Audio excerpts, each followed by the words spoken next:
quelqu'un qui veut exprimer leur reconnaissance à Dieu? Je pensais en chantant ce cantique au psaume 8 Seigneur. qui commence comme ça, que Éternel notre Seigneur, que ta gloire est admirable sur la terre entière. Commence comme ça, Éternel notre Seigneur, que ta gloire est admirable sur la terre entière. Au-dessus du ciel, on célèbre ta splendeur. Quand je contemple le ciel que tes doigts ont façonné, les étoiles et la lune que tes mains ont disposées, je me dis, qu'est-ce que l'homme? Pour que tu en prennes soin, qu'est-ce qu'un être humain? Il n'y a pas très longtemps, je suis allée à la Géode, à la Cité des Sciences, et j'ai vu les images du James Webb qui essaie de prendre des images du confin de l'univers, à 40 millions d'années-lumière de la Terre. C'est extraordinaire. Et encore, on n'en est qu'au début de l'univers, cet univers tellement, tellement vaste. Et nous, on est quoi dans cet univers? On est à peine des poussières. À peine des poussières. Qu'est-ce que l'homme que tu prennes soin de lui? Qu'est-ce qu'un être humain? C'est rien. Et pourtant, Dieu nous aime.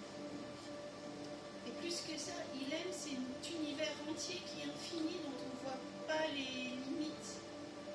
Et son amour est encore plus vaste que cet univers entier. C'est extraordinaire. Je crois que nos petits cerveaux humains n'arrivent pas à s'imaginer. Et Seigneur, ce matin, nous sommes devant toi, Dieu d'amour. Seigneur Jésus, nous voulons connaître davantage la grandeur, c'est largeur, la longueur, la hauteur, la profondeur de ton amour, afin qu'on puisse être enraciné et fondé dans l'amour. Et Seigneur, Est-ce qu'on pourrait rechanter, Cathy, mais quand je songe au sublime mystère, ce qui est affiché là? Et nous, on est héritiers de ce grand roi, c'est extraordinaire. c'est le deuxième verset, c'est des paroles magnifiques. Nous sommes héritiers du trône. Du grand roi. Et un jour, on sera tous au ciel, devant le grand roi et des héritiers du trône. On reprend le deuxième strophe. Dieu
Que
roi des rois, Seigneur et Seigneur. Et tu commences ton règne déjà. Oui, Seigneur, ton règne est déjà venu. Nous proclamons ton règne. Nous proclamons de bonnes nouvelles. Nous proclamons, oui, Seigneur, tu es le roi des rois. Oh, à toi le gloire, Seigneur. Alléluia. Élevez mon roi, peuple de Dieu, exprimez avec vos bouches de louer le Seigneur. Il est digne de louange, alléluia. Continuez de louer le Seigneur.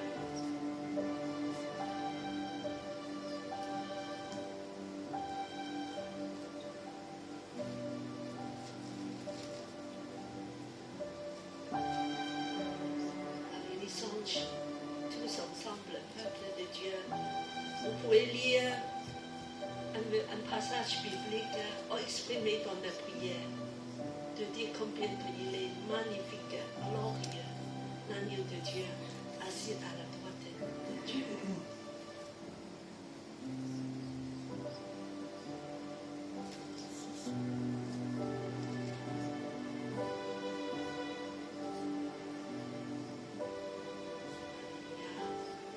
Jésus, Jésus, Seigneur des Seigneurs.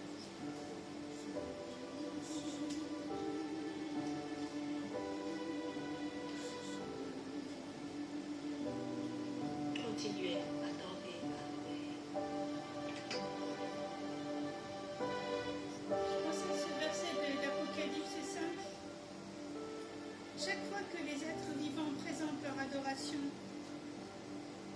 chaque fois que les êtres vivants présentent leur hommage et leur adoration et leur reconnaissance à celui qui siège sur le trône, à celui qui vient et vit éternellement, ils déposent leur couronne devant le trône en disant « Tu es digne, notre Seigneur et notre Dieu.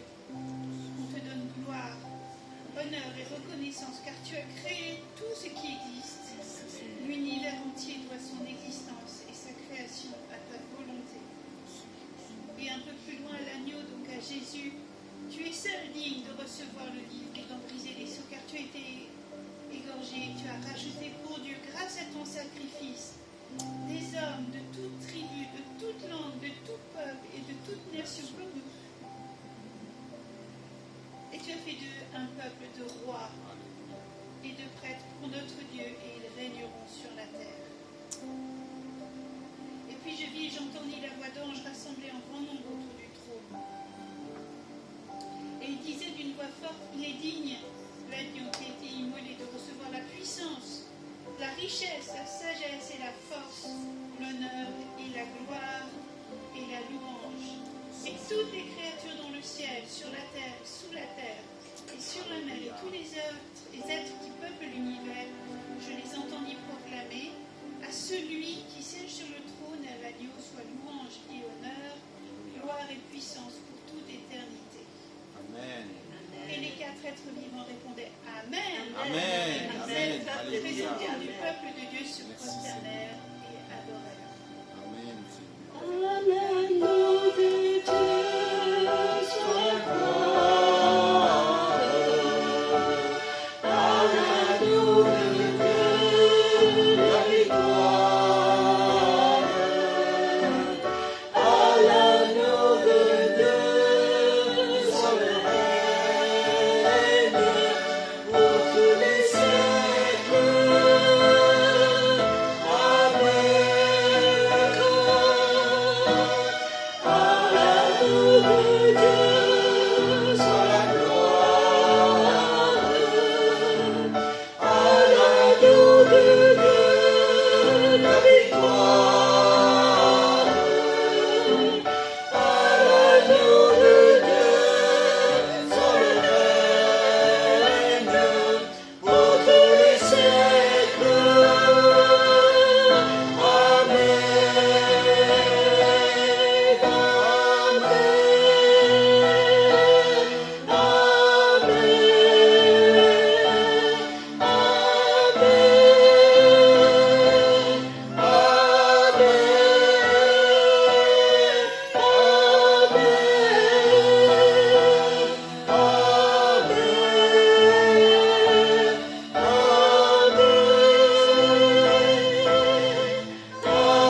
Jésus.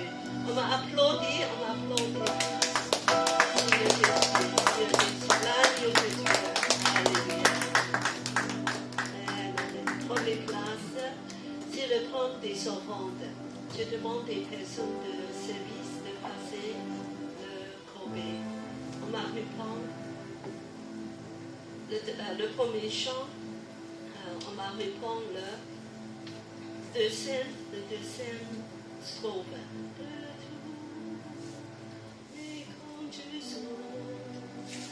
Mais quand je sors, oh, celui me mystère, d'un si grand a pu penser à moi, que son cher Fils est devenu mon frère, et que je suis héritier du roi.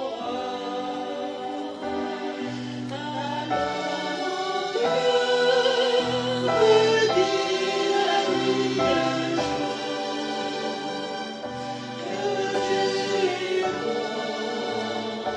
bon, oh Dieu d'amour. Alors mon cœur me dit la nuit un jour que Dieu est bon, oh Dieu d'amour.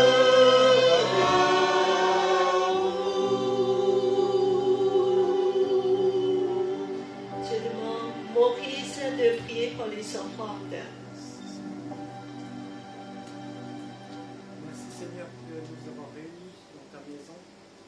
C'est vrai, nous avons du mal à comprendre ce mystère et nous ne comprendrons pas.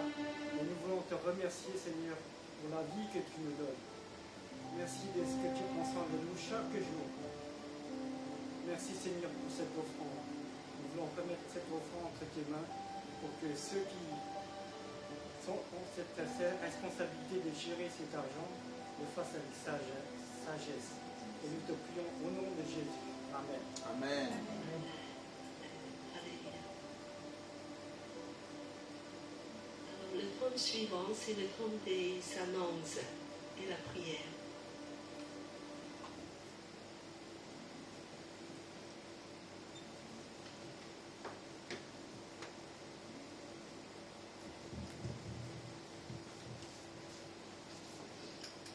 Alors, nous sommes le mois d'août, donc beaucoup de gens sont en vacances. Et bien que, voilà. Mais on est très, très content de se retrouver ici pour adorer Dieu. Il n'y a pas de vacances pour adorer Dieu, n'est-ce pas?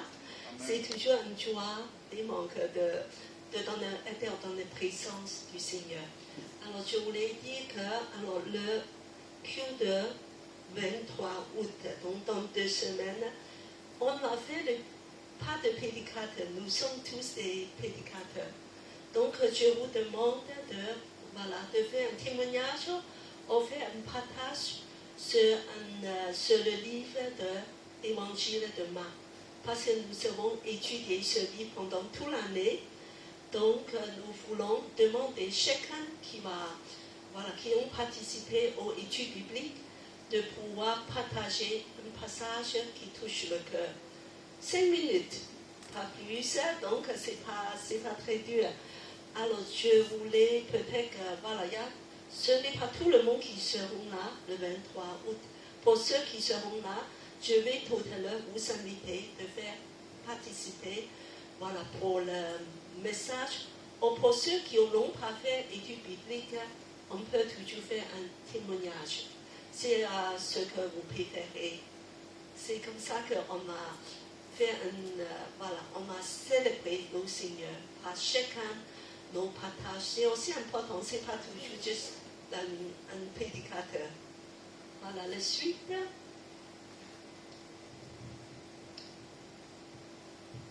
Avant ça, je suis vraiment contente d'avoir des nouvelles personnes de passage ou d'autres personnes qui sont parmi nous. Alors donc, premièrement, voilà, le frère ici, vous pouvez voilà, dire quelques mots. Merci de m'avoir accueilli aussi gentiment ce matin. Et ton nom, ton prénom? Oui, Olivier. Voilà, donc nous sommes Olivier. Alors, nous serons aussi voilà, et, Moi, c'est Karine. Karine, et aussi deux enfants. Alors, d'accord, Aaron et Jeannette. Soyez le bienvenu. Soyez le bienvenu. Et bien sûr, je suis très content d'avoir Marika encore parmi nous, nos voisines.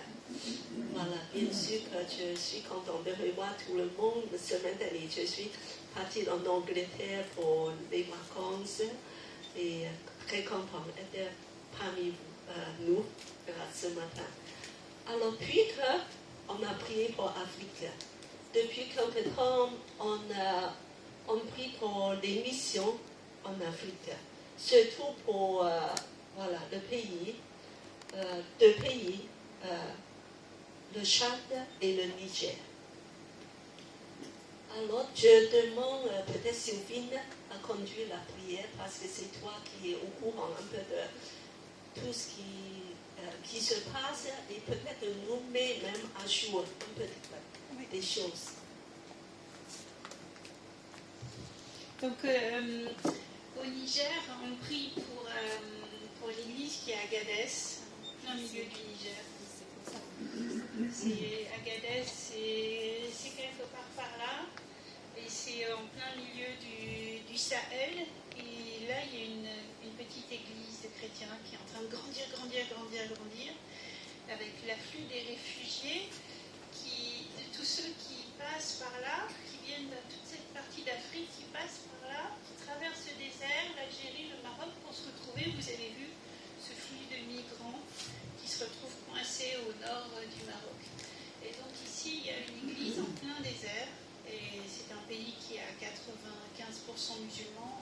Dans tout le désert, il y a des groupes Al-Islam, Al-Qaïda, État islamique, donc ils sont constamment en danger. Et on va prier pour eux, pour leur protection, et pour tous ces gens qui arrivent dans ce désert et qui se convertissent là, dans cette église qui grandit.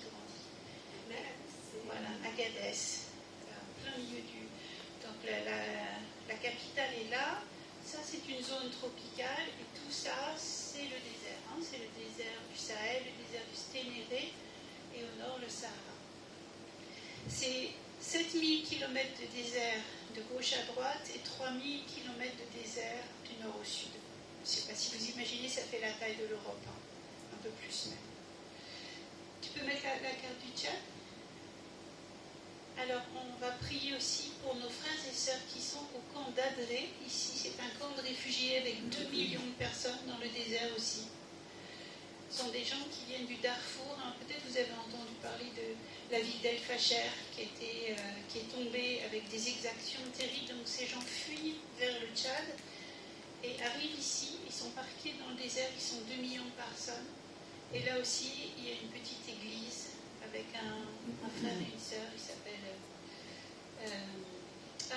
Rachel et... j'ai oublié son nom. C'est pas grave. Et ils ont une église ici, ils sont aussi extrêmement en danger de persécution. Très récemment, je vous avais montré les images de leur église, de tout leur quartier chrétien qui a été brûlé. Donc ils ont très peu de choses, ils ont vraiment besoin de nos prières pour leur protection. Alphonse et Rachel. Et au Niger, c'est le frère Koupra qui va peut-être venir ici, un de ces quatre. Voilà, si quelqu'un veut prier, nos frères et sœurs comme ça, qui sont vraiment sur la brèche et en danger. Et je voulais aussi signaler, il y a des offrandes. Donc on a collecté pendant 2 mois des offrandes pour des endroits pour qu'on puisse les aider. Nous allons prier. Merci Seigneur pour ta grâce, pour ta protection Seigneur. Nous t'adressons Seigneur tous nos frères et sœurs qui sont de ce côté de l'Afrique Seigneur, au Tchad et au Tchad et au Niger, Seigneur, à la frontière du Soudan, Seigneur. Protège tout ton peuple, Seigneur, surtout, Seigneur, tes serviteurs, Seigneur, qui sont là-bas, Seigneur. Levez la main dessus. Et vraiment, Seigneur, que je te demande ta protection, Seigneur, sur eux, Seigneur, parce qu'ils l'œuvrent pour toi, Seigneur, dans ce territoire, dans ces territoires si dangereux, Seigneur, que tu les as mis, Seigneur. Ils ont un cœur pour te servir, Seigneur. Je te demande ta protection, Seigneur, et que tu les entoures de tes bras d'amour pour qu'ils puissent, Seigneur, être en sécurité, Seigneur, et faire la mission que tu leur as donnée dans de bonnes conditions, Seigneur, ayant en sécurité, Seigneur. Et vraiment, Seigneur, que tu protèges aussi tous les réfugiés, Seigneur, toutes les personnes qui fuient, Seigneur, la guerre, la misère, Seigneur. Vraiment, Seigneur, que tu puisses les accueillir, oh Seigneur. Et aussi, comme ils ont reçu ta parole, Seigneur, qui ont accepté ta parole, Seigneur. Vraiment, Seigneur, que tu les protèges aussi et que tu leur donnes tous les jours à manger, Seigneur. Ou dans ces pays, Seigneur, où vraiment il y a la famine, Seigneur. Les gens n'ont pas assez à manger. Les gens n'ont pas un toit sur leur tête, Seigneur. Et Seigneur, vraiment, Seigneur, nous te prions, Seigneur, de ta grâce, Seigneur. Parce que je sais que, Seigneur, nous ne pouvons rien faire sans toi, Seigneur. Et que, Seigneur, nous ne pouvons que prier, Seigneur. Prier humblement, Seigneur. Prier avec persévérance, Seigneur, pour que tu puisses les aider, Seigneur, dans leur situation, Seigneur. Il n'y a que toi qui peux les aider, Seigneur. Et nous te confions, Seigneur, tous nos frères et sœurs, tout ce peuple, Seigneur, d'Afrique, Seigneur, entre tes mains. Sois élevé, sois glorifié. Au nom du Seigneur Jésus-Christ. Amen. Amen. Je demande une deuxième personne encore de prier pour Agadez. Cet endroit en Niger.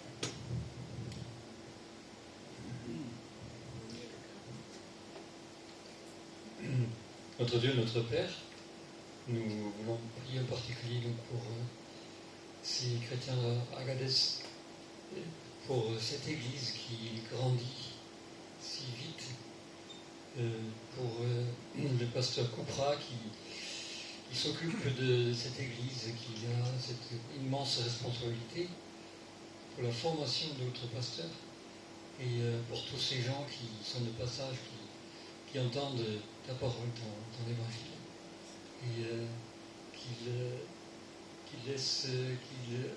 qu'ils abandonnent leur foi en l'islam et qu'ils se convertissent au christianisme, qui se convertissent vers toi, qui acceptent Jésus comme leur sauveur.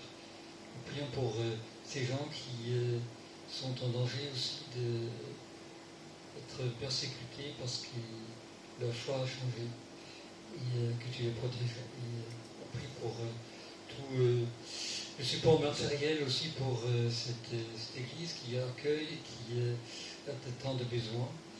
Et on prie pour que tous puissent trouver des refuges, des soins et que puissent être fortifiés, tous ceux aussi qui repartent ensuite dans la paix.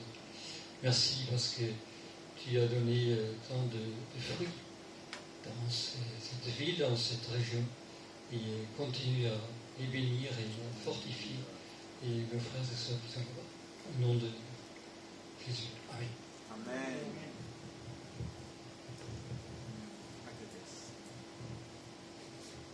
Eh bien, je crois que c'est tout. Alors ce matin, donc, nous passons maintenant, nous avons un moment de recevoir la parole de Dieu. Ce matin, nous avons un prédicateur très spécial. C'est Rodrigue. Il est médecin spécialiste neurologue. C'est ça? Non, interniste. Excusez-moi. Voilà, c'est mieux que vous allez vous présenter vous-même. Donc, et tu vas nous partager un thème très spécial. C'est La Bible et la médecine. la Bible et la médecine. Donc, nous voulons écouter parce que la guérison, c'est une préoccupation de Dieu dans la Bible. Donc, c'est très lié avec la médecine. Alors, ce matin, nous avons vraiment cet honneur d'avoir Rodrigue de nous parler de ce thème qui est très vaste. et très précieux. Je passe le temps à toi, Audrey. Que le Seigneur te fortifie.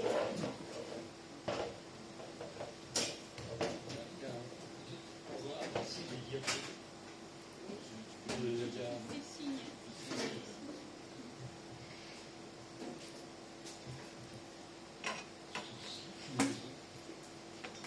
Alors, je dirais il y a deux parties. Aujourd'hui, c'est la première partie. La deuxième partie sera voilà, dans le mois de novembre.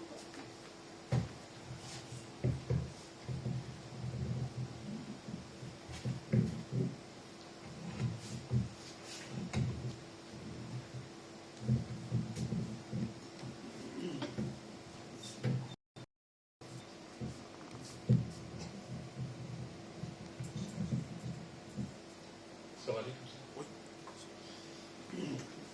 Voilà, merci Cathy et toute l'Église de proposer de présenter ce sujet. C'est un honneur pour moi d'être ici et de partager ce sujet qui est un peu particulier.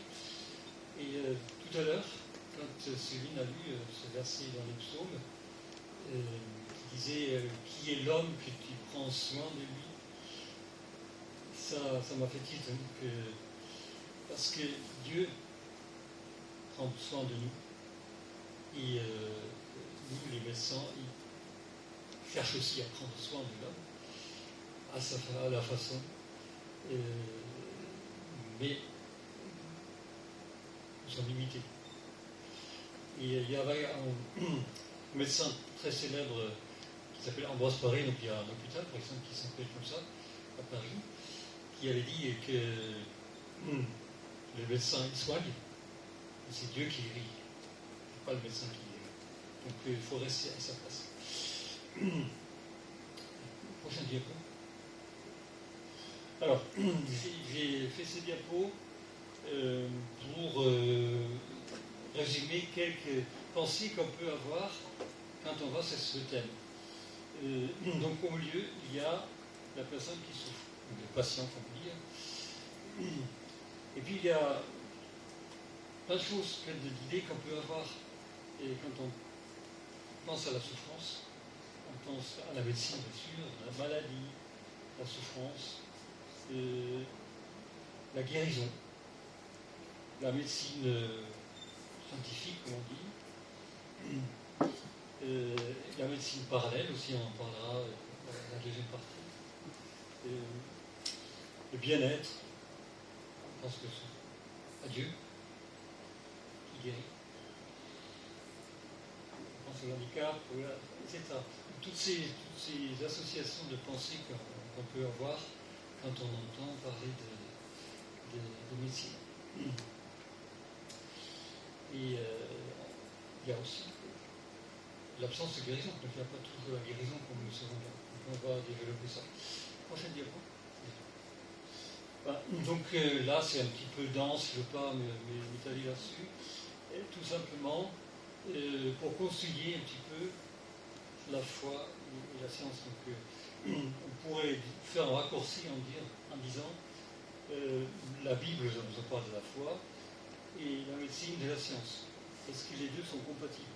Est-ce que quand on est croyant, on ne peut pas avoir tendance à dire mais moi je n'ai pas besoin de science.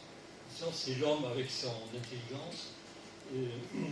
Moi je crois en Dieu, ça me suffit. Et en fait, qu'est-ce que fait la science? Donc la médecine fait partie de la science. Hein. Et elle cherche à comprendre des choses, à savoir des choses, et à prouver les choses comme il faut. Mais il n'est pas complètement objectif. Donc le savant, le chercheur qui dit, moi, avec ma raison, mon intelligence, je sais tout.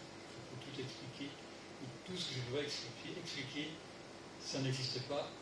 Il est à côté là-bas. Et il n'est pas objectif, hein, donc on voit des choses, même les chercheurs, ils voient des choses avec leurs yeux, avec leur caractère, avec leur passé. Les chercheurs ne sont pas d'accord parce que c'est des hommes qui ne sont pas les mêmes. Ils ne sont pas les mêmes arrière-plans. Et parfois, il y a c'est pas un résultat, c'est qu'on trouve n'est pas un fruit de réflexion de mon intelligence, ça peut être une intuition que Dieu donne. Et Dieu donne parfois des intuitions aux chercheurs pour qu'ils avancent. Et célèbre exemple, et vous connaissez tous Einstein, le célèbre chercheur, et sa formule, donc E égale mc au carré, donc ça veut dire qu'il y a une relation entre l'énergie et la masse, donc, c'est à l'origine de la bombe atomique, des réacteurs nucléaires. Et il a eu cette formule comme une intuition dans un rêve, c'est ce qu'il raconte. Donc c'est Dieu qui l'a donné. Voilà, donc Dieu n'est pas séparé de la science, mais Dieu donne à l'homme la capacité de faire des recherches, trouver des choses qu'il a lui-même créées, que Dieu a créées. Donc, un scientifique, il pose aussi un acte de foi. Donc, c'est pas qu'il a tout trouvé, il pense, il charge une chose, une hypothèse, c'est qu'il se pose, et puis après, il essaie de la prouver. Il faut qu'il reste à sa place. Et donc, c'est l'intelligence que Dieu, le Créateur, a donné à l'homme. Prochain.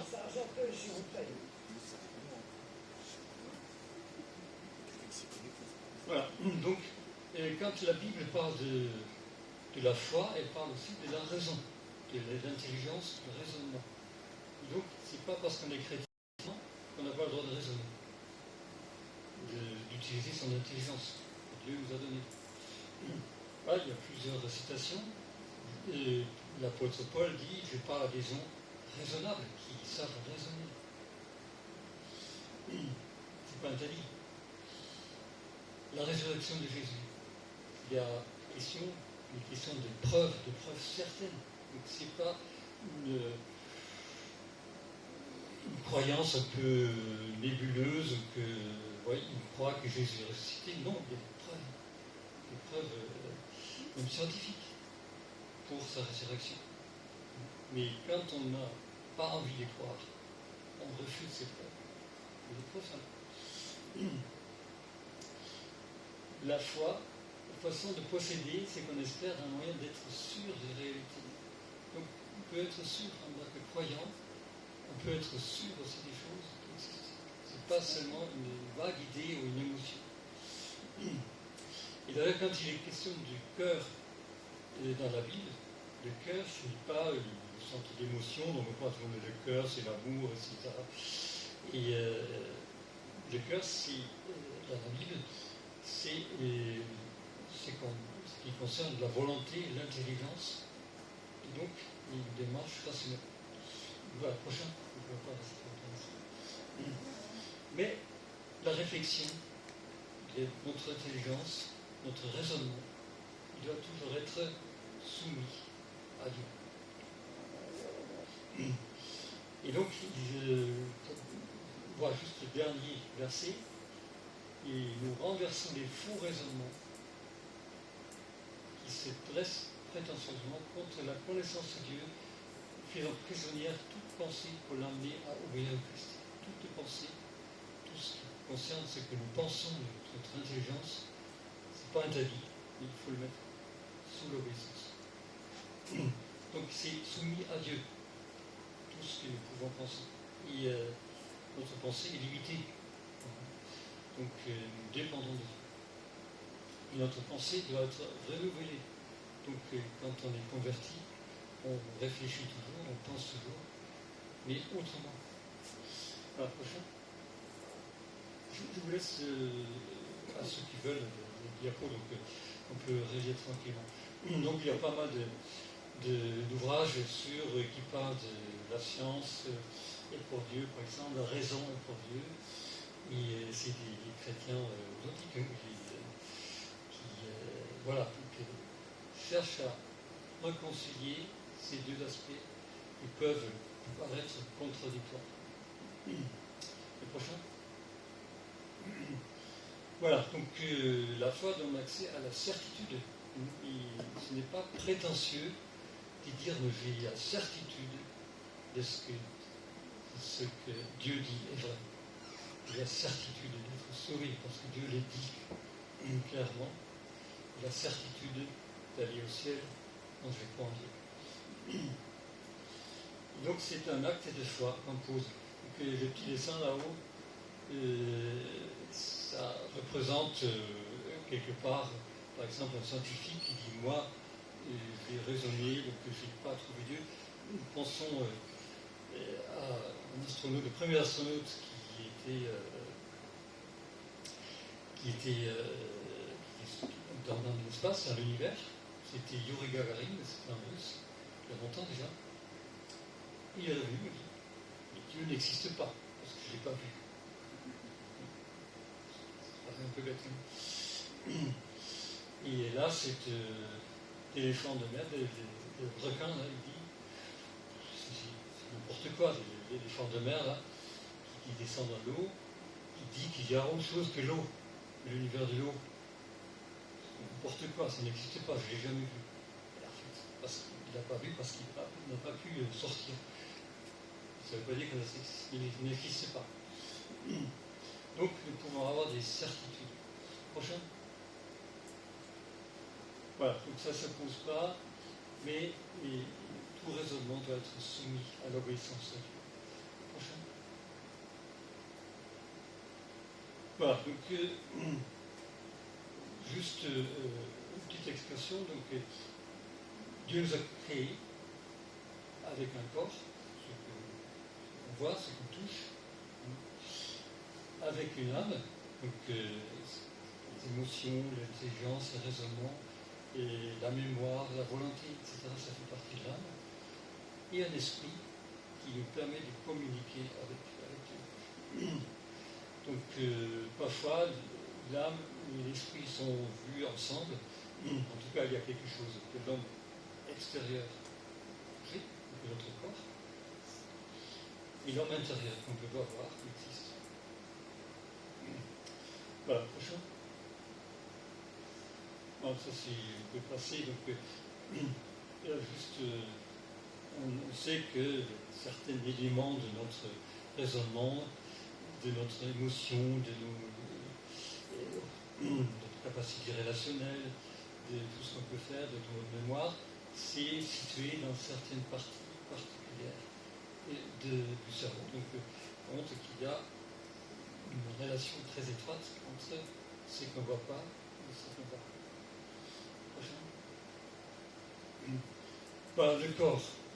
Donc notre corps, ici les corps qui intéressent en particulier la médecine, parce que les médecins s'occupent essentiellement des soins du corps. Il y a aussi des psychiatres, des psychologues qui s'occupent de l'âme.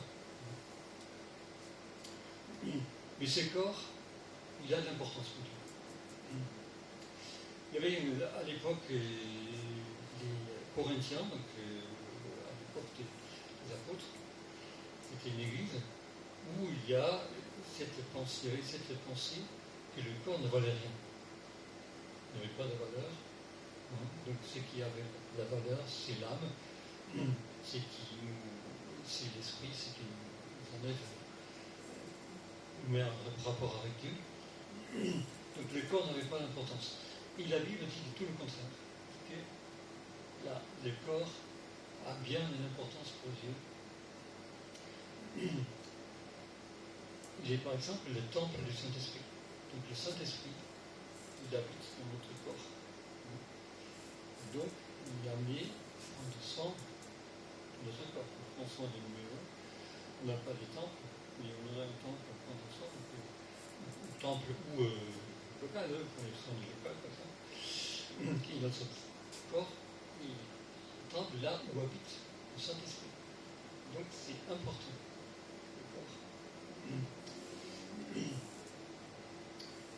Et on ne peut pas dire que ce qui a plus important, c'est l'âme, ou l'esprit, et le corps n'a moins d'importance. Les deux vont être trois ensemble. La prochaine.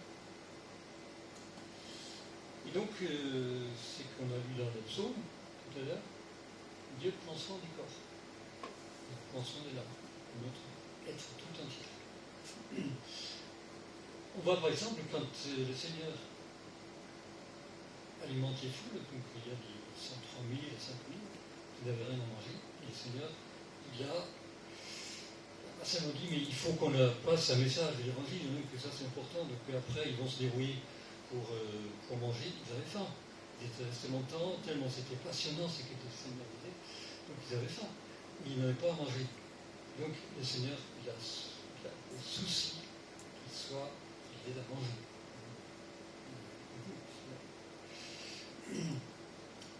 Le Seigneur a guéri les malades, les maladies du corps en particulier. Et après, il y a par exemple aussi dans la Bible des règles d'hygiène. Alors, vous connaissez certainement le livre de Lévitique, un des 5 livres de Moïse, attribué au Pentateuque. Il y a un certain nombre de chapitres qui parlent de la façon dont on prenait soin des gens qui avaient la lèpre. Donc la lèpre, c'était une maladie, pas forcément la lèpre qu'on connaît aujourd'hui, mais c'était une maladie infectieuse, en général, comme le Covid. Et donc on voit, déjà à l'époque, il fallait faire des lavages, il fallait laisser l'habillement, il fallait éviter certains aliments, par exemple le porc, c'était interdit. Pourquoi? Parce que le porc est plus facilement porteur d'une maladie comme la trichinose, par exemple. Et donc ça pourrait plus facilement rendre les gens malades. Donc c'était des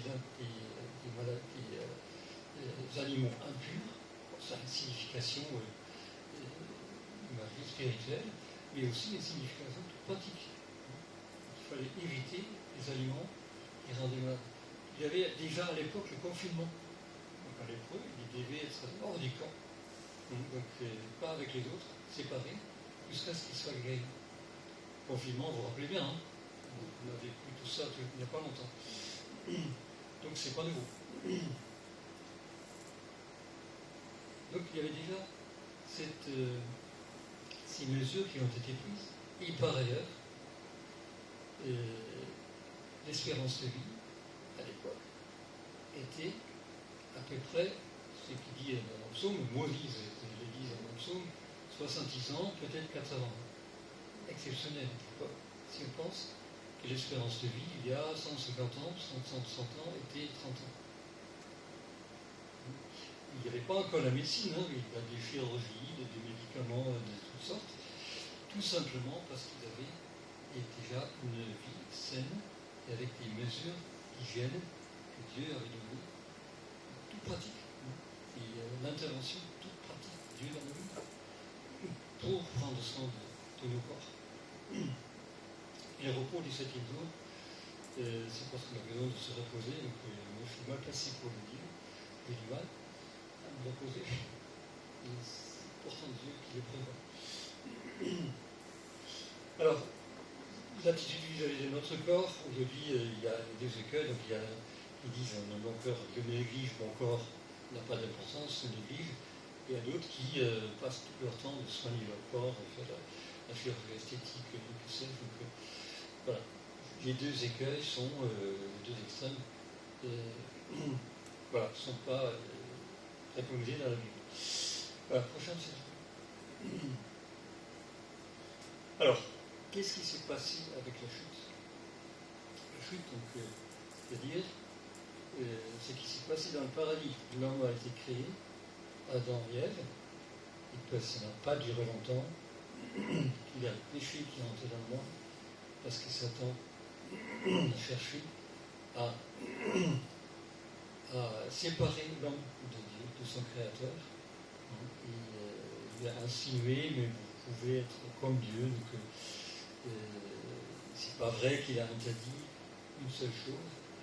Et donc on est tombé là-dedans, mais Adam, ça pourrait être toi, ça pourrait être moi, Ève aussi. On aurait fait la même chose. On n'est pas meilleur. Et donc, qu'est-ce qui s'est passé? Alors, les premiers hommes étaient immortels. La mort n'existait pas. Ils n'avaient pas de maladie. La maladie n'existait pas. Donc, la destinée, c'était de vivre éternellement en bonne santé, d'être dans les meilleures conditions. C'est ce que Dieu avait prévu, c'était son plan. Et puis le péché a tout gâté. Et donc, depuis, il y a sur la terre, depuis le début de l'humanité, il y a des maladies, il y a la souffrance, il y a la pénibilité. Il faut travailler parfois péniblement pour gagner sa vie, pour manger. Et parce qu'on peut dire aussi le chômage, il fait partie de ça. L'absence de travail. Et tant de choses, des handicaps, tant de souffrances. On pourrait passer des heures pour énumérer tout ça, mais chacun sait ce que c'est la souffrance plus ou moins forte. Il y en a qui souffrent plus que d'autres. On le sait. Et puis il y a des troubles aussi de mentaux. C'est-à-dire, à l'époque, quand Dieu a créé l'homme, la peur n'existait pas, la colère n'existait pas, l'angoisse n'existait pas. Tout ça, c'est venu, ces émotions négatives sont venues avec le péché. Donc, ça a gâché beaucoup de choses. Et puis l'esprit, on dit généralement que c'est la capacité de l'homme d'avoir une communion avec Dieu. Ça a été perdu à ce moment-là, et ça a été retrouvé, bien sûr, grâce à l'œuvre de Jésus sur la croix. Prochain. Voilà, donc c'est pour résumer un petit peu, c'est pas si compliqué que ça. Tout en haut, voilà, la naissance, c'est que Dieu avait prévu une vie abondante avec Dieu, en communion avec Dieu, sans maladie, sans souffrance, pour aller passer l'éternité avec Dieu. Puis la flèche verticale, c'est la chute, et puis là, il y a le choix. Après la naissance, soit on rejette Dieu, et c'est vie sans Dieu, avec des maladies, avec des souffrances. Soit on se convertit, on croit en Dieu, on croit en l'œuvre de Jésus sur la croix, et puis c'est la vie abondante avec Dieu. Dieu nous a promis une vie abondante malgré tout ce qui peut nous arriver. Et je dois peut-être décevoir l'un ou l'autre. On aurait aimé que maladie, souffrance ne fasse pas partie de cette partie-là, mais ça fait quand même partie de notre vie aussi, de chrétien. C'est pas parce qu'on est chrétien qu'on n'a pas la souffrance, qu'on n'a pas la maladie, parce que simplement, nous faisons partie de la création qui est déchue depuis que le péché est entré dans le monde, et nous faisons partie de ça, de l'humanité qui souffre. Mais, on verra la différence. On peut traverser les difficultés avec Dieu ensemble. C'est là toute la différence. Voilà, et on passe pas la mort, et puis ceux qui ont rejeté Dieu, ils passent l'éternité sans Dieu, et ceux qui ont accepté Dieu passent l'éternité avec Dieu. Voilà. Et la guérison des maladies, du soulagement de souffrance, c'est pour les croyants, mais aussi pour les non-croyants. Ce n'est pas que les croyants qui peuvent avoir une guérison. Heureusement. Parce que Dieu est le conservateur de tous les hommes. Dieu prend soin de tous les hommes, aussi de ceux qui ne croient pas. Parce que même si les gens ne veulent pas penser à Dieu, ne veulent pas de Dieu, Dieu prend soin d'eux. À la prochaine. Voilà, la vie est éphémère, donc la vie qui était prévue pour être éternelle, mais elle est courte, finalement. Elle est fragile. Il y a cette vie en avance, mais c'est la vie en avance part de la communion avec Dieu, de la vie avec Dieu. il y a aussi ce verset, la soumission à Dieu apporte la santé du corps et la longévité.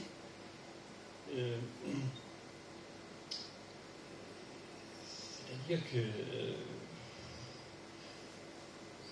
d'être croyant, ça peut avoir un effet sur notre santé, sur notre durée de vie. Mais ce n'est pas automatique comme dans certains. Et puis, le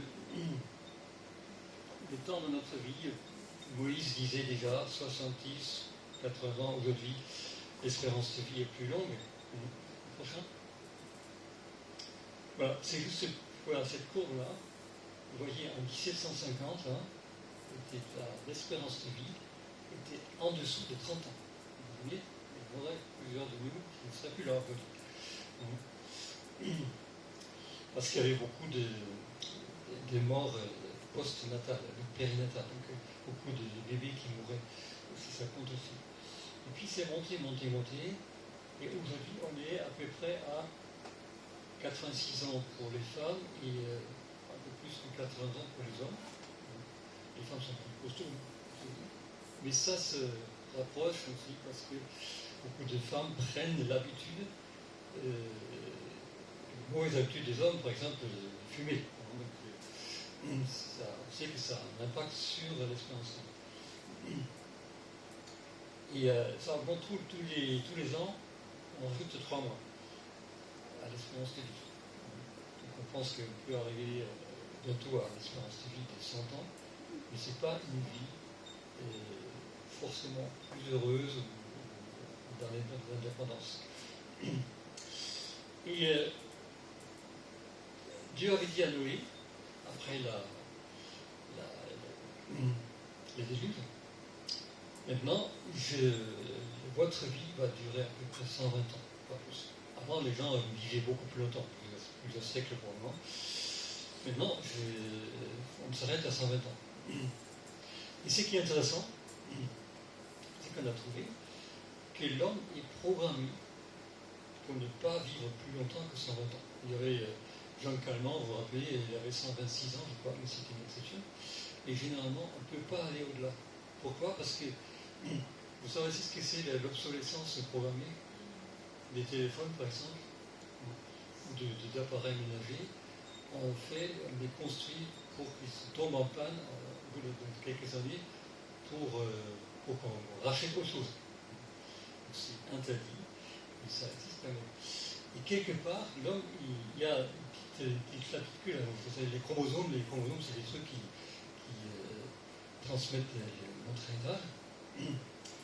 Et à la fin, il y a une petite chaînette. Et à chaque fois qu'il y a des cellules qui se multiplient, qui se renouvellent, il y a un petit bout qui est coupé. Et quand il n'y a plus de trucs, c'est fini. Ça se renouvelle plus. Et donc, les scientifiques ont trouvé que ça correspond à une espérance de vie de 120 ans. Vous voyez, la Bible et la science, c'est pas contradictoire, c'est juste la Bible confirme ce que les scientifiques ont dit, ou l'inverse, les scientifiques confirment ce que Dieu a dit. C'est quand même merveilleux. Voilà, prochain. Alors, qu'est-ce que c'est la santé? Il y a une définition de l'Organisation mondiale de la santé. C'est le bien-être complet, physique, mental et social. Donc, il n'y a pas beaucoup de gens qui sont en bonne santé, selon cette définition. Parce que il y a quand même plein de gens qui n'ont pas la santé physique, la santé mentale totale. Ils vivent dans des conditions sociales très satisfaisantes. C'est la volonté de Dieu, notre santé. Donc il dit, à plusieurs reprises, on ne peut pas tout lire, mais Dieu veut notre santé. Il ne veut pas qu'on soit malade, il veut la santé. Il dit, c'est un cadeau qu'il nous donne. Mais la priorité pour Dieu, c'est pas la santé de notre corps, mais c'est d'abord la santé de notre âme. C'est notre relation avec lui. C'est d'être sauvé.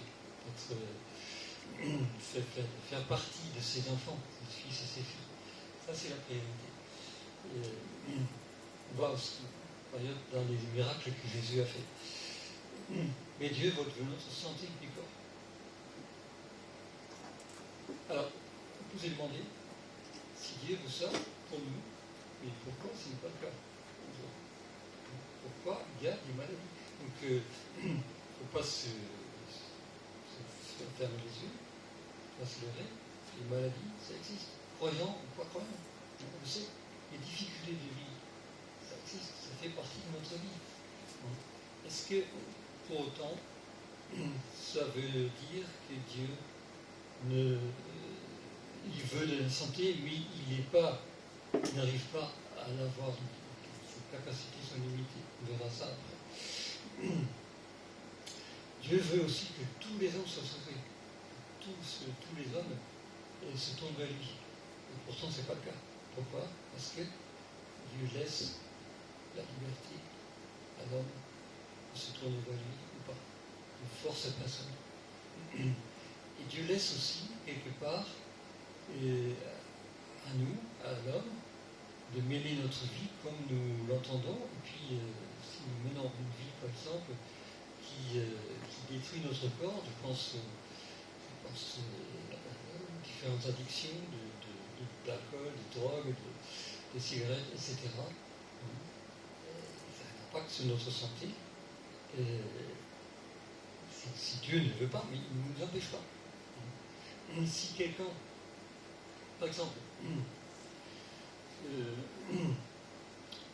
il fait moins 15 heures, je sors en tongs et en t-shirt.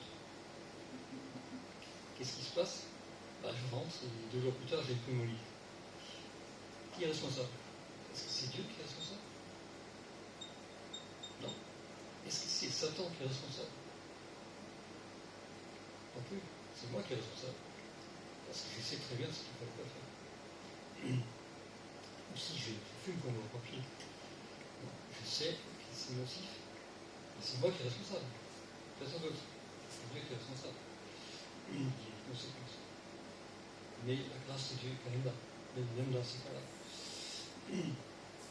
Voilà, donc on parlait des conseils de médecine préventive dans la Bible. C'est que Dieu dit par sa parole, et pour notre conduite, pour préserver au maximum notre santé. Et après, la question, quand on a une bonne santé, qu'est-ce qu'on fait avec? Est-ce qu'on vit égoïstement pour nous, profitant de notre santé, ou est-ce qu'on vit aussi pour les autres? Le prochain. Voilà, donc là, vous voyez, la santé, ça c'est l'idéal. La maladie, ça fait partie de notre réalité. Il y a des maladies héréditaires, donc on est avec. Il y a des maladies qu'on chope au cours de notre vie.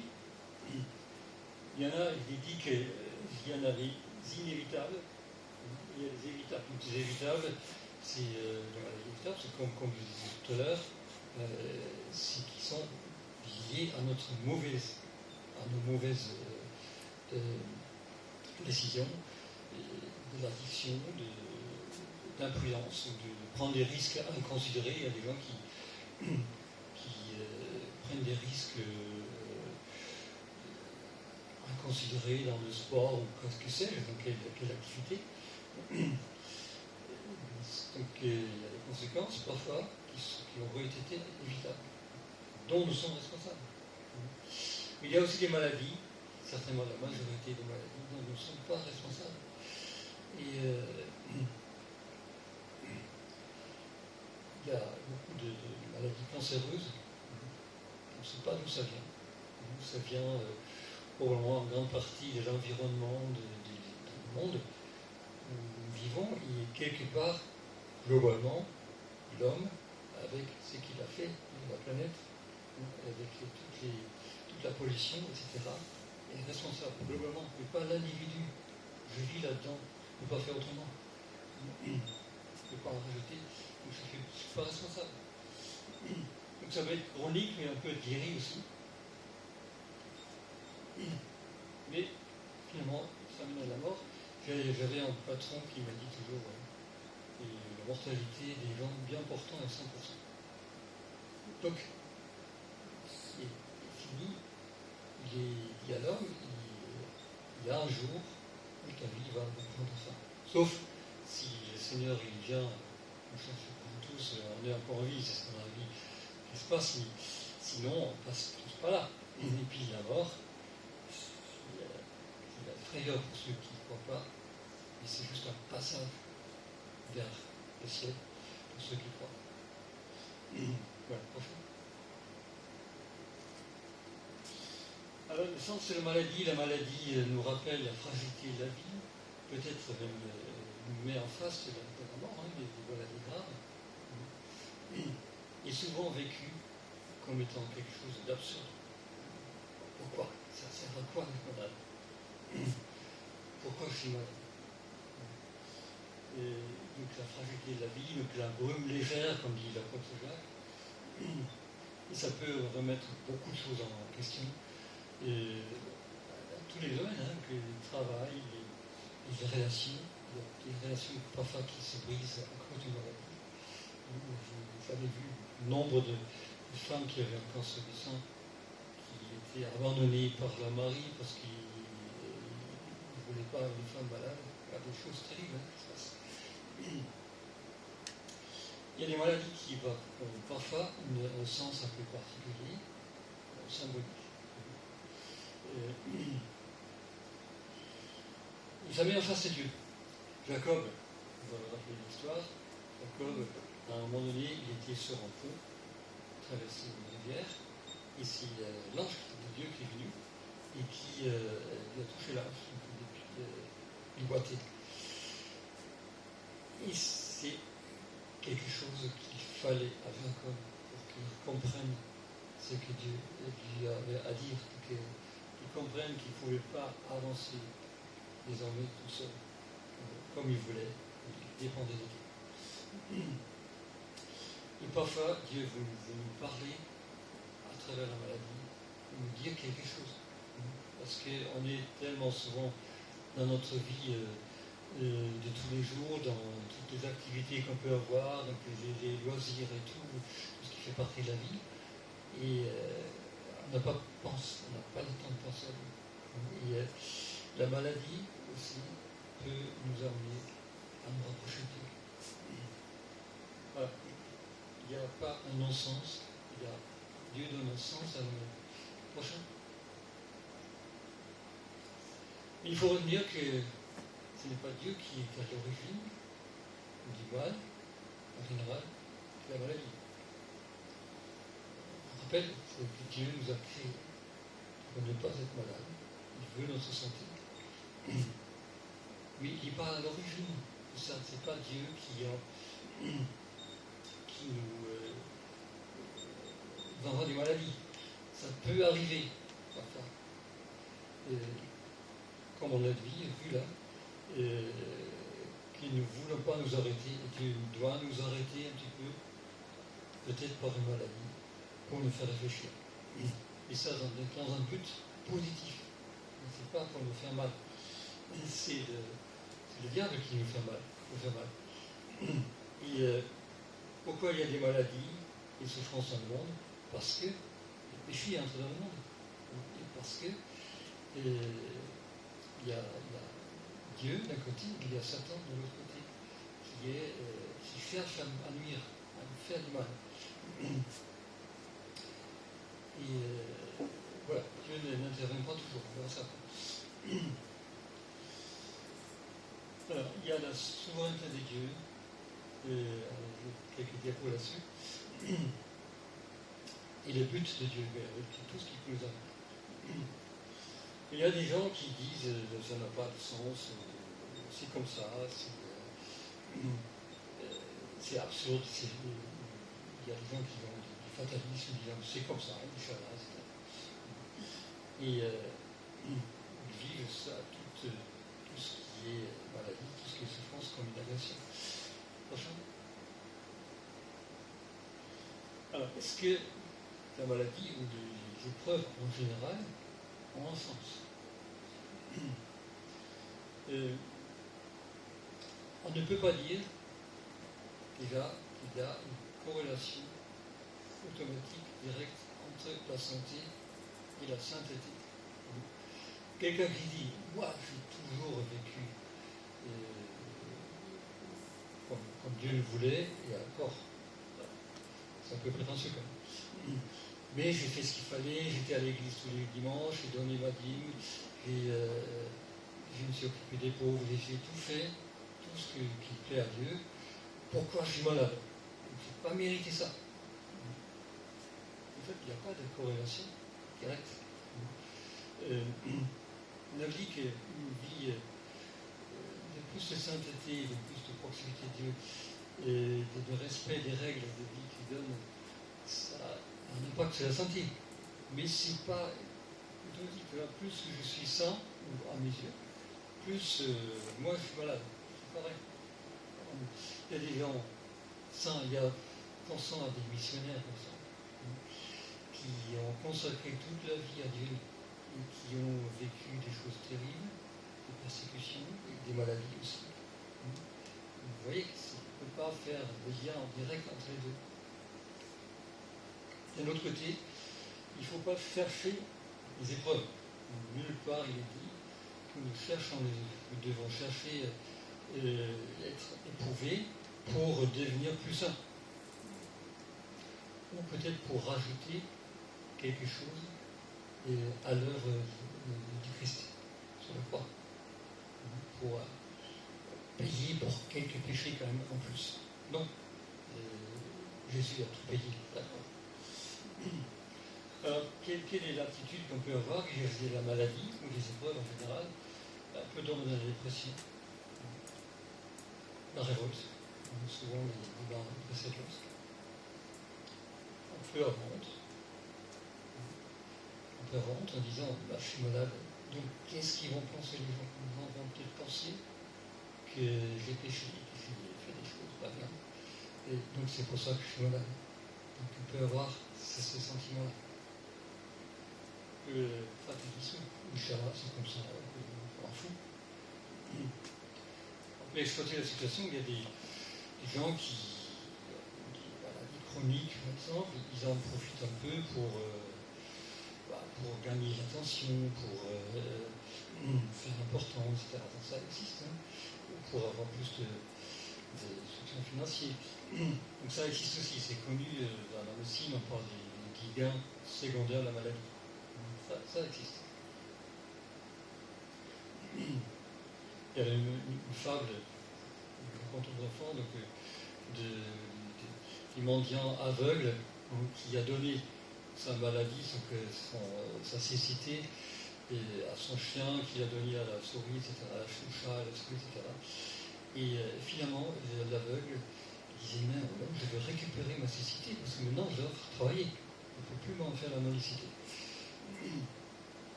Et aussi, on peut essayer de comprendre le sens. Qu'est-ce que Dieu veut me dire? Qu'est-ce qui doit changer dans ma vie? Où est-ce que Dieu veut m'amener? Est-ce qu'il veut amener un changement de mon être, de mon raisonnement, de mon comportement? Et peut-être me laisser dans cet état de maladie, ou peut-être me guérir. Voilà, prochain. L'essence, c'est la mort. Et la mort, ça fait partie de l'existence humaine. La mort physique, pas la mort spirituelle. La mort physique concerne les croyants, les non-croyants. La mort spirituelle, c'est pour ceux qui ne croient pas. Parce que nous sommes ceux qui croient ressusciter avec Christ.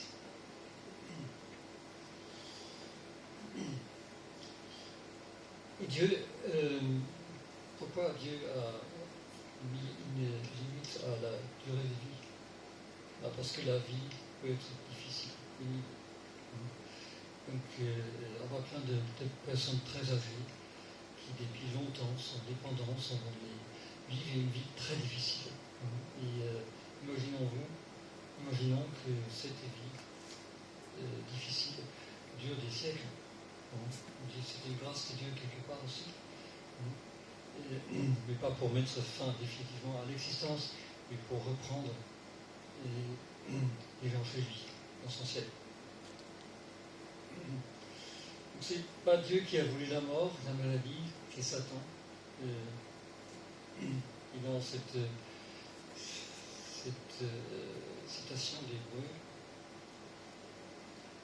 je vais juste lire ça.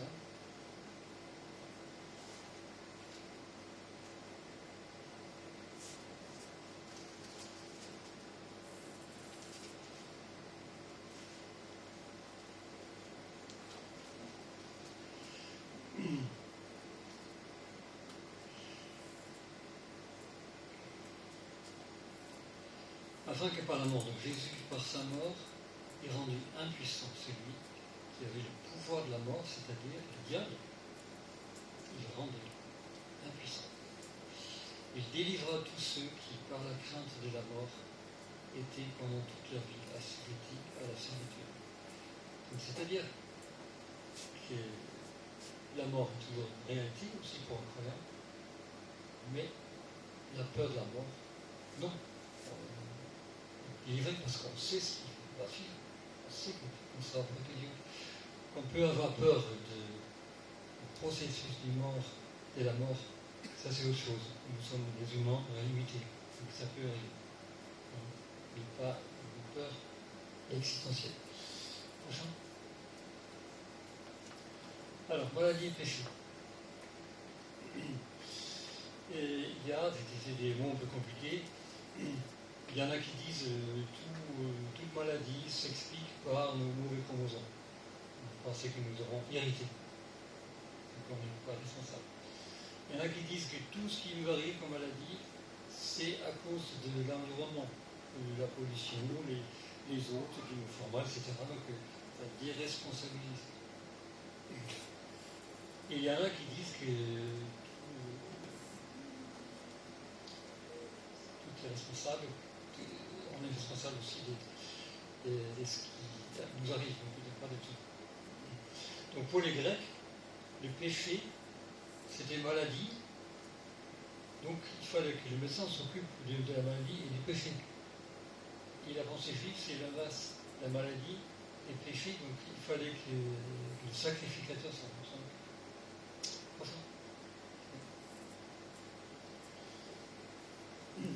Alors, la maladie, comme on avait dit déjà, c'est en général la conséquence de la chute, de l'entrée du péché dans le monde.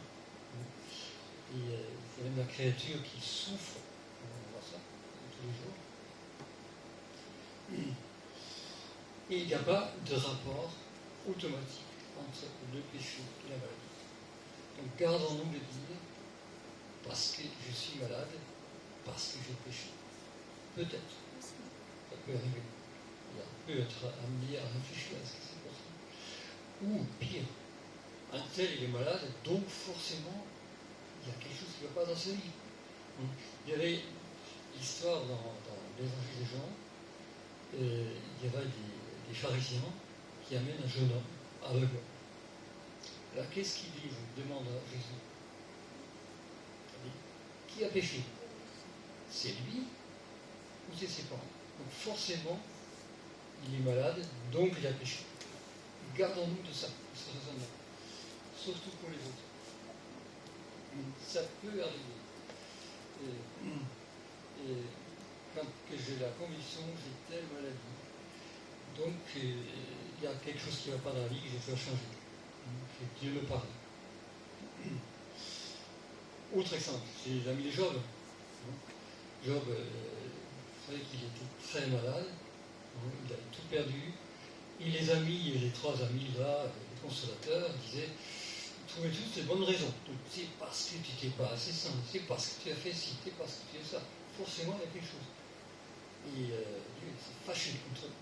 Il disait, arrêtez de dire ça, c'est pas vrai. C'est parce que c'est moi qui a permis ça. Donc ça, c'est une question difficile à comprendre. Parce que Satan a touché. pas parce qu'il c'était mal conduit. Et la maladie n'est pas, comme je l'ai dit déjà, une expiation pour le péché. Je suis malade parce qu'il faut que je rajoute un petit peu à l'œuvre de Jésus sur la croix. Non, sur la croix, Jésus a tout perdu, tous mes péchés. Déjà, ce que j'ai fait, c'est que je fais aujourd'hui. Et ceux de l'avenir, mon avenir, jusqu'à la fin de ma vie. Tout est effacé. Donc je n'ai plus rien à rajouter.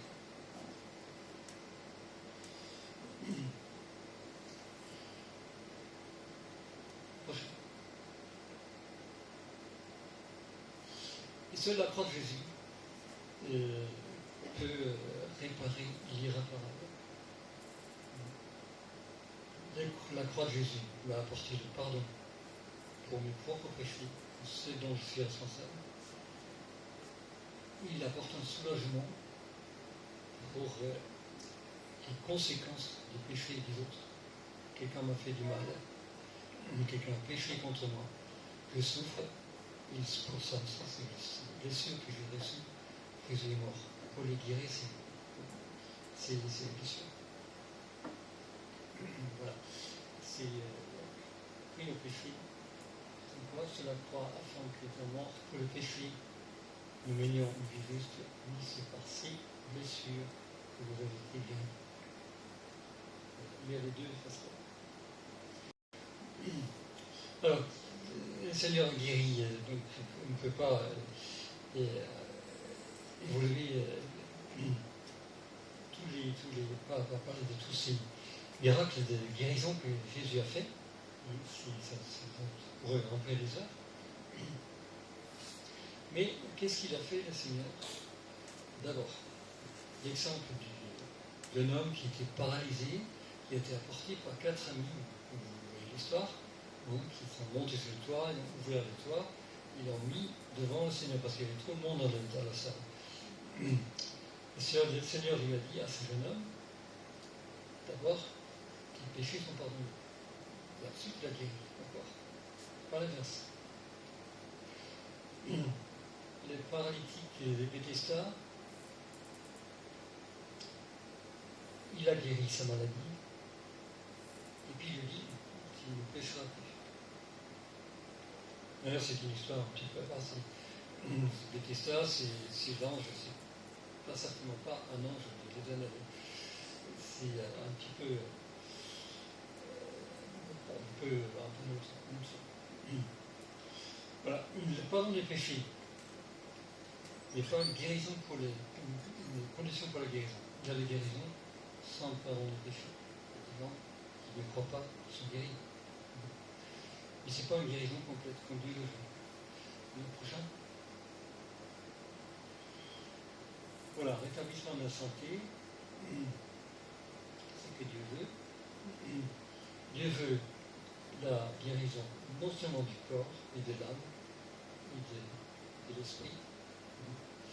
Et il commence, quand il guérit quelqu'un, par les soins pour l'âme et l'esprit, par la relation avec lui, par ce qui ne va pas dans notre âme, nos angoisses, nos colères, nos refus de pardon et tout ce qui est nos amertumes, tout ce qu'on peut avoir dans notre cœur. Et Dieu commence par ça, avant de guérir notre corps. Et la guérison que Dieu donne, c'est pas simplement quelque chose qui remplace la médecine. Donc, soit on va le médecin, soit on demande à Dieu de nous guérir, et puis quand on est guéri, on est content et on continue comme avant. Dieu veut beaucoup plus que ça.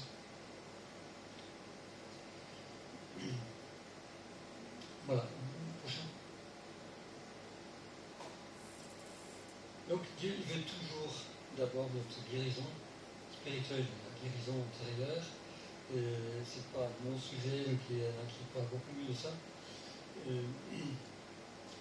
veut être libéré du péché, des oppressions qu'on peut avoir, et ces forteresses, ces dépendances qui entraînent souvent des maladies physiques, qui guérit notre inférieur, nos émotions.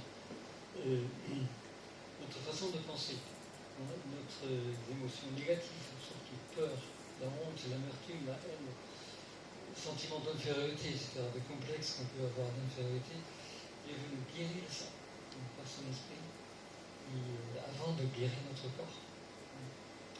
Il veut aussi guérir notre corps. Alors comment il guérit notre corps?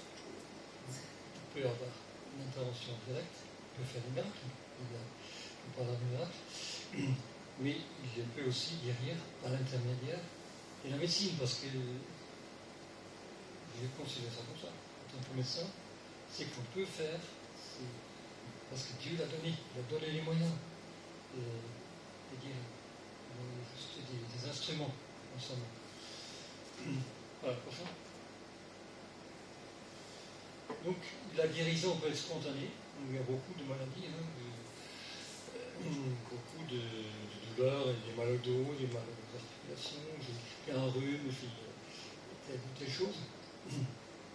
Et ça peut guérir spontanément sans aucune intervention.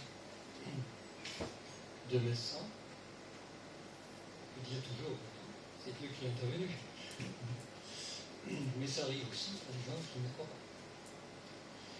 Par l'intervention de l'homme, en utilisant la science, donc la médecine, différents moyens, mais attention, il y a aussi des moyens occultes. On en parlera la prochaine fois. Et par l'intervention directe de Dieu. Voilà, prochain. Et puis il y a aussi des cas, on sait très bien, il n'y a pas de guérison. On aime bien parler guérison, mais ça, beaucoup de cas, s'il y a l'absence de guérison, pas qui est passé par là, on aimerait bien guérir, mais on ne peut pas guérir. Pourquoi? Il y a déjà les moyens de la médecine sont limités, donc on guérit à peu près un cinquième des maladies, même pas plus. Le reste, on fait du soulagement, on stabilise. Et c'est peut-être que Dieu n'a pas prévu dans son plan d'amour et de nous guérir. Peut-être pas tout de suite, peut-être pas du tout. Mais Dieu fixe les limites à Satan. Si Satan veut nous rendre malheureux, nous rendre malades, et comme il a vu dans l'histoire de Job, Dieu lui dit, Satan, d'accord, tu peux toucher à sa santé, mais tu ne feras pas la vie. Je mets les limites, tu peux aller jusque-là. Pas plus. Et Dieu a laissé Satan faire jusqu'à un certain point, mais quel était le but final de Dieu? C'est pas de laisser Job dans cette misère, mais de se bénir encore plus, 2 fois plus qu'avant. On peut aussi ne pas vouloir guérir. Il est étonné parfois que Jésus pose la question, veux-tu être guéri? Mais évidemment, je veux être guéri, mais peut-être pas. Peut-être on s'est enfermé dans un statut de malade, on n'est pas si mal que ça, les gens font attention à moi, peut-être même plus, je suis quelqu'un, j'ai une importance en tant que malade, et je n'ai pas envie de quitter ce statut-là. Donc, il faut vouloir. Je n'ai pas d'accord pour être guéri, donc Dieu ne guérit pas. Et on peut aussi ne pas être guéri parce que justement, on a ces colères, ces amertumes, ce refus de pardon, tout ce qui peut être en nous, qui ne veut pas lâcher. On ne peut pas être guéri dans notre âme, donc notre cœur reste malade. Voilà, donc il faut parfois choisir. Et c'est assez important. Choisissez. Donc, j'ai mis devant vous le choix entre la vie et la mort, entre la bénédiction et la malédiction, parfois entre la maladie et la santé. Choisissez. Donc, on a la possibilité, pas toujours, on a peur de la possibilité de choisir. Je veux guérir. Je veux utiliser tous les moyens que Dieu a mis à disposition. Et je veux laisser à Dieu la possibilité d'intervenir dans ma vie.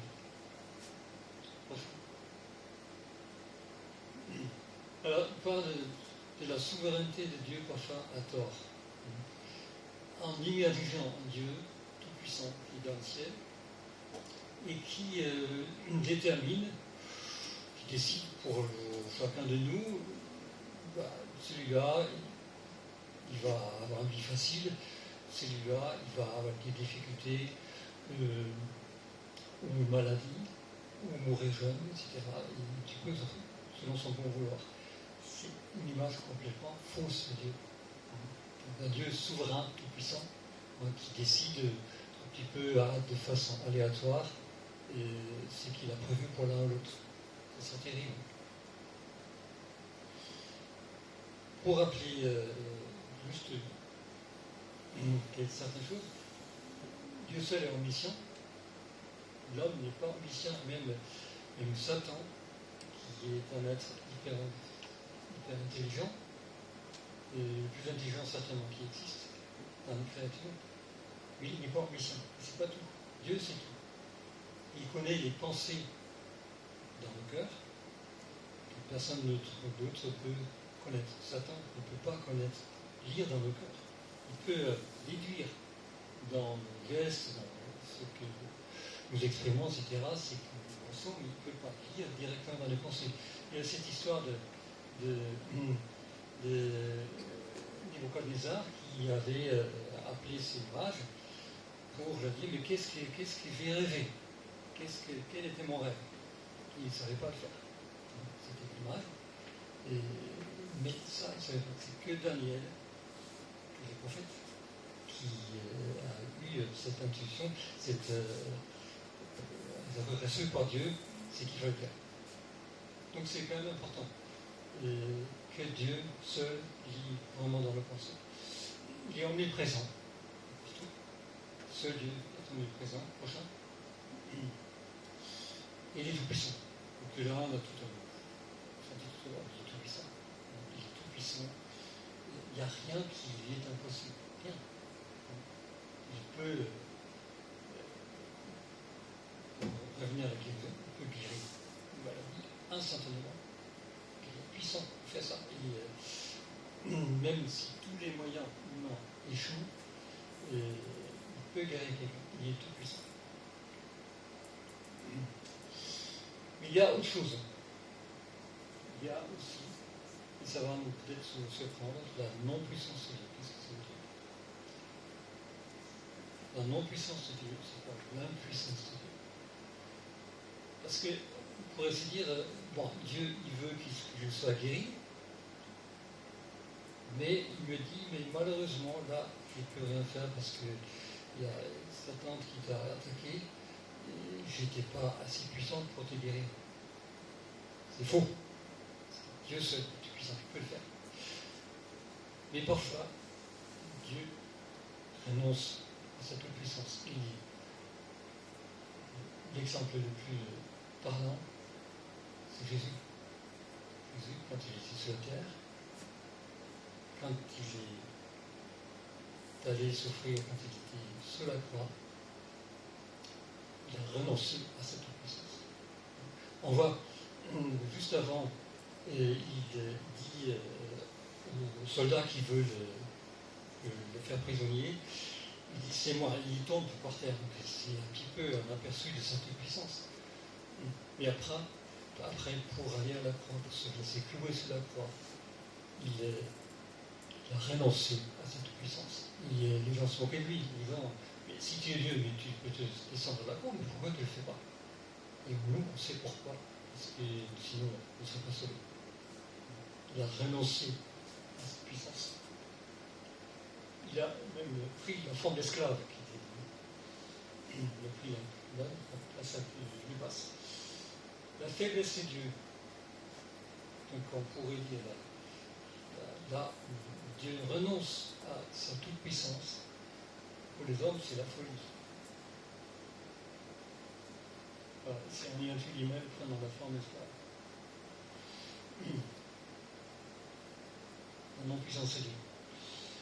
Et que Dieu choisit de ne pas intervenir. Et ça reste un mystère. Pourquoi un Dieu puissant n'intervient pas dans ma vie pour me délivrer de telles souffrances, de telles difficultés de santé, financière, que c'est relationnel? Pourquoi Dieu n'intervient pas? Je n'ai pas la réponse complète. C'est simplement que Dieu nous a laissés dans un monde qui souffre. Nous participons à la condition humaine, comme les autres, comme les gens qui ne sont pas sauvés. Nous participons à ça, mais Dieu n'intervient pas. Si le fait d'être chrétien voulait dire que d'un seul coup, on n'a plus aucun problème, là, tout le monde s'est converti. Mais ce n'est pas le cas. C'est pas le cas. Donc, Dieu n'intervient pas toujours. Il y a des souffrances très profondes parfois. On pense, j'ai vu me raconter parfois des histoires, qui se passent en Afrique, des jeunes filles qui sont violées, des enfants qui sont maltraités. Et on ne comprend pas pourquoi Dieu n'intervient pas. Je n'ai pas la réponse. Je n'ai pas la réponse, mais la réponse c'est que Dieu lui-même a souffert, et Dieu nous aime malgré tout. Il y a un destin, il y a une récompense dans l'éternité. Ça, c'est sûr. Plus on a souffert ici, plus on est récompensé dans l'éternité. Voilà, la grâce permissive de Dieu, donc il y a parfois des choses qu'on est amené à faire qui ne sont pas forcément très chrétiens, on va dire, entre guillemets. Et Dieu ne punit pas tout de suite pour ça, mais parfois il dit, vas-y, avance, je suis là, malgré tout. Et même si ta vie n'est pas parfaite. Prochain. Voilà, donc il limite l'action de Satan, il dit stop, jusque là, pas plus. C'est moi le chef, c'est moi le tout-puissant. Ne permettrait pas que vous soyez tenté au-delà de ce que vous pouvez supporter. Il ne permettra pas. Il y a plusieurs versets qui disent qu'il ne permettrait pas. Ce n'est pas Dieu qui permet. Enfin, bien sûr, s'il ne savait pas, quelque part il permet. Mais surtout, il ne permettrait pas que les limites soient dépassées. Revenir ça. Et Dieu veut nous faire du bien à la fin. Et toutes choses concluront bien de ceux qui aiment Dieu. S'il faut se fermer, balancer ce verset à quelqu'un qui souffre. De toute façon, tu verras, c'est pour ton bien que je souffre. On va dire ça. Mais c'est pourtant vrai que Dieu transforme nos maladies, nos difficultés, nos problèmes en bénédiction. C'est son dessein, c'est son désir. Prochain. Voilà. Donc, il faut qu'on te mette un peu. C'est les guérisons miraculeuses. Miracle, ça vient du mot s'étonner. Notion subjective, en général, on comprend par miracle, c'est qu'on n'arrive pas à expliquer. Donc il y en a pour l'un, il y a quelque chose qu'on n'explique pas.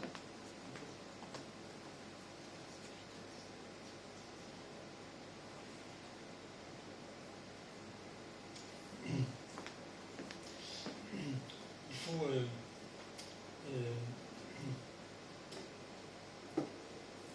donc c'est un miracle pour l'un parce qu'il n'explique pas, c'est pas forcément un miracle pour l'autre parce qu'il essaie d'expliquer les choses. Voilà. Voilà.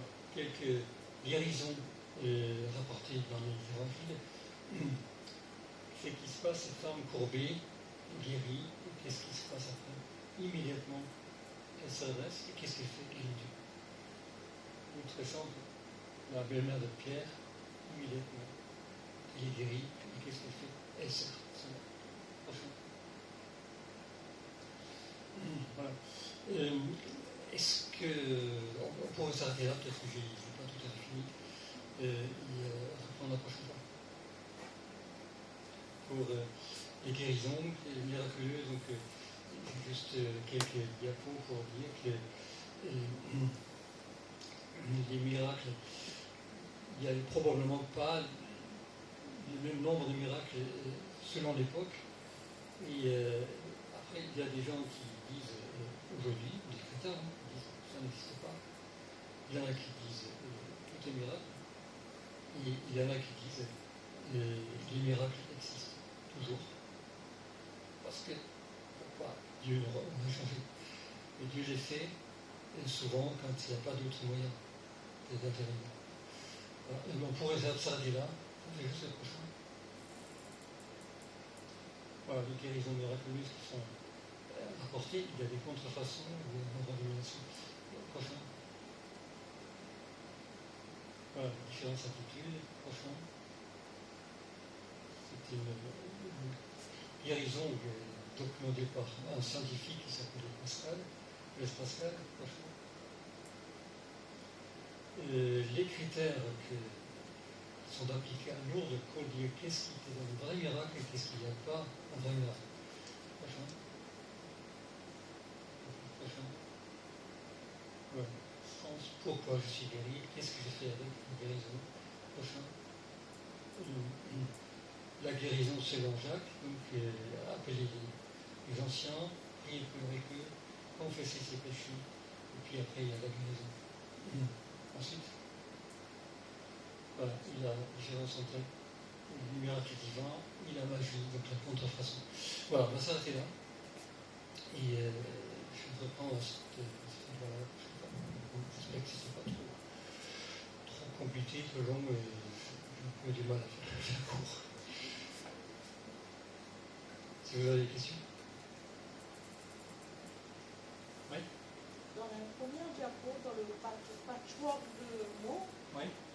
il y avait le mot stoïcisme. Ça m'a surpris que ce mot-là soit dans ce patchwork.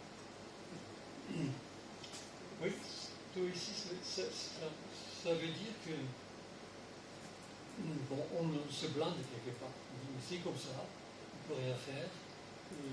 Je mets la tête entre les épaules et je traverse. Tant pis. Il n'y a pas de solution de toute façon, c'est comme ça, j'accepte. Donc c'est refuser quelque part l'intervention de Dieu. Le stoïcisme, c'est un peu je souffre donc je suis courageux, bien situé, je trouve une certaine gloire. Tu vois? C'est ça le stoïcisme. Je souffre, je suis quelqu'un de bien, de courageux. Ça veut dire qu'on pourrait l'associer à celui qui fait le choix de marcher sans Dieu. Oui aussi, mais il y a aussi des chrétiens qui sont dans le stoïcisme. Ils croient en Dieu. Ouais, de toute façon, Dieu, il existe. Même, Jésus est mort pour moi, mais il ne s'occupe pas tellement de ma vie ici. Donc il faut que je serre les dents et je avance.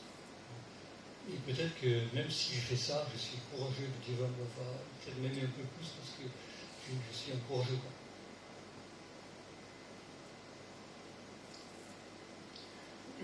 Donc la prochaine fois, j'aimerais bien aussi revenir à ce qui concerne les remèdes à connotation occulte, donc beaucoup de médecines parallèles qui ont une origine occulte, pas parce que ça marche, et que c'est Dieu qui est à l'origine.